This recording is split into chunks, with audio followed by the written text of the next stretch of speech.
You are listening to Charting Wealth's comprehensive review and forecast for the week beginning Monday, the 13th of August, 2018. Our book is for sale. Please look at the show notes, whether you're looking on iTunes, at YouTube. You just received your subscription email, which is free. You can sign up at chartingwealth.com or you're at the chartingwealth.com website. Look under the show notes for the daily and the weekly podcasts, and you will see links to where you can go buy our book. You want to understand what we do here and help support our channel. Charting Your Way to Wealth is where to start. We also have special trainings that we send out occasionally. We sent one out just a couple of nights ago about our quarterly chart, which is unbelievably accurate. If you look back in time over 20 years, I know so many of you follow us, and that is one of the big reasons you follow us is for those quarterly chart updates. We just republished the last one we did and sent it out to everyone who's purchased the book. We have another special training coming up on the 15th of this month. And again, go ahead and buy the book so you get on that list. We collect your email address and we only mail out these special trainings to those folks. We're doing one on Bitcoin, our special Bitcoin chart that some of you have seen us go through before to help you track that. If you ever have any interest in seeing what Bitcoin's doing, you will love our chart to help you track it so that you can do some practice trades on buying it at the right time. Remember, we're not a stock calling service or a Bitcoin calling service. We're an education firm. We want you to get educated, to study with us. And then when you get good at all this, you can use everything you've learned across the board from any and every one that works, put it together, and come up with your own method of training and trading. Okay, let's jump into this market. Guess where things are? Well, we ended the week with, again, an up candle on the S&P 500, bit of a pullback over the course of the day. 0.69% the market was down, but that didn't keep us from having an up week on our Heikin Ashi candlesticks. Price movement is above the weekly and the two-day.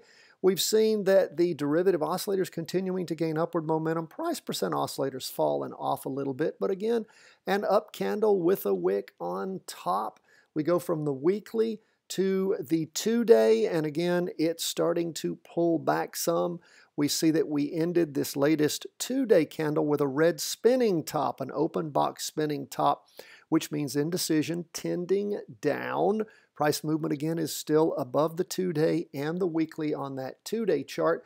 We go from the two-day to the 4-hour. We warned you about our concerns where things were going from indecision tending down, indecision tending up, and then ended the day going down, hoping that you had pulled the plug on your practice trade somewhere around the 286 mark or so after jumping in around 283 or so, something around that, and did not ride this baby back down to 283 because we see things slide sideways and just not having anything holding it up and starting to roll over.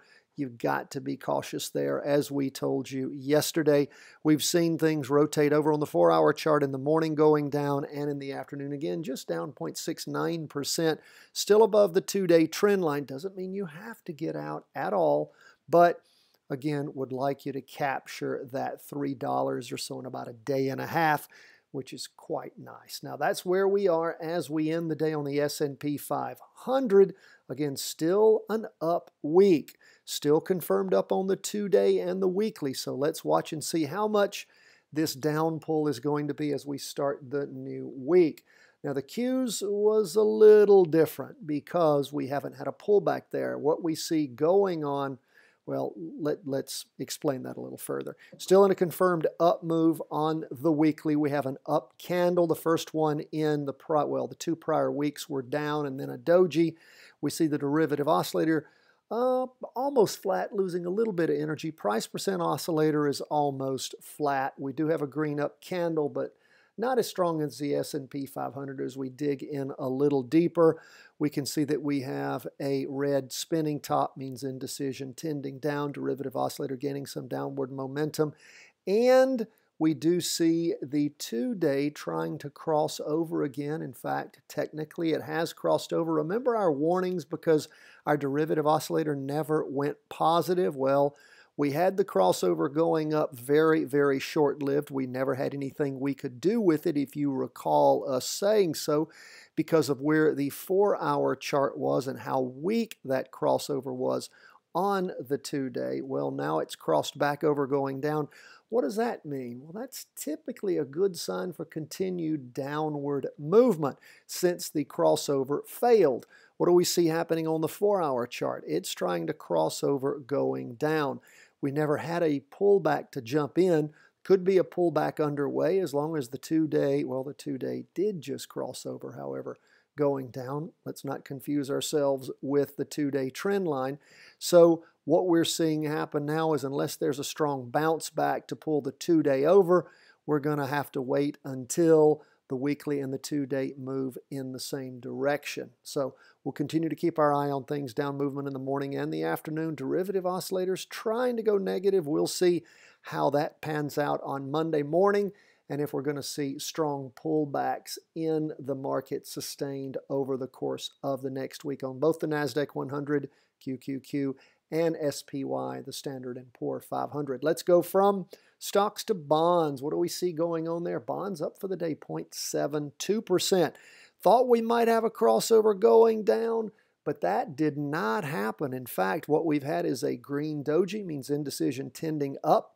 Still in a confirmed up move on that weekly chart, even though the derivative oscillator's gone negative. That's not a strong sign for things continuing, but we'll see with that bounce off. What do we see on the 2-day chart? Strong up candle, derivative oscillator losing downward momentum, price percent oscillator heading up, but it hasn't crossed over yet, so it's still in a confirmed down move. So we don't have a play here on 20-year bonds. And of course, for up candles, 2-day worth of up candles, price percent oscillator heading up, derivative oscillator also going up. So we'll wait and see how bonds shake out. Nothing for us to do there right now, but watch them over the course of the next week. How about gold? Since it rotated over, strong heading down back on the week ending the 27th of April. We have only had 3 up weeks that entire time period. This week also another down week. Price movement well below the weekly trend line. Derivative oscillator looks like it might have pulled back just a little bit. Price percent oscillator did too, but still strong down. We'll continue to watch things. Gold down 0.04%, so just barely for the day. Look at the 2-day chart, pretty much flat. So we're watching to see what's going on here. Has it bottomed out at about 114.75? Well, didn't cross over on this latest 2-day candle, so we'll continue to watch.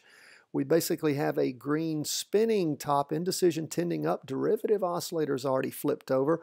Let's see how things, see what happens on that 2-day chart at the beginning of the week. What's up on the 4-hour chart? Again, some sideways sliding, actually a little down at the end of the day. So we'll watch gold and see if indeed we have a rotation back over going down. Maybe it'll blow through the 114.50 or 75 mark, somewhere around there. Sort of on the 4-hour chart, sort of bottoms about 114.48. So it starts trending strong below that, particularly if we see a rotation over on the 4-hour chart. We might be able to jump into an inverse move in gold at the beginning of the week. Keep that in mind. Hope you're filling out your weekly market worksheets. And remember, all those worksheets, the weekly, the daily, and the trade worksheet, all available for free in our show notes. It really helps if you subscribe for free at chartingwealth.com. Buy our book. God bless, my friends. All the best from the whole team here at Charting Wealth World Headquarters.